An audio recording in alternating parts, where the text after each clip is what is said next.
Hello, உங்களுடன் ஒரு நிமிடம். நான் உங்களோட அன்பை குறித்து பேசிக் கொண்டிருக்கிறேன். அன்பு திடீரென ஒரு மனிதனுடைய உள்ளத்தில் வராது.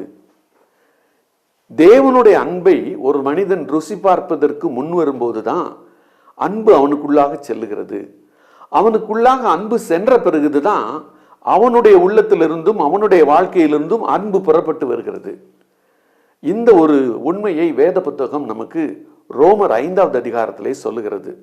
பரிசுத்த ஆவியினாலே அன்பு, தேவ அன்பு நம்முடைய இருதயங்களில் ஊற்றப்பட்டு இருக்கிறது என்று சொல்லி, அப்ப தேவன் நம்மிடத்தில் அன்பு கூறுகிறார் என்கிற உண்மையை நாம் விசுவாசிக்க வேண்டும்.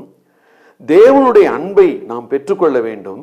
அதன் பிறகுதான் அன்பு நம்மிடத்திலிருந்து புறப்பட்டு மற்றவர்களுக்கு வரும். தேவனுடைய அன்பை ருசிக்காமல் நாம் உண்மையாக மற்றவர்களை நேசிக்க முடியாது.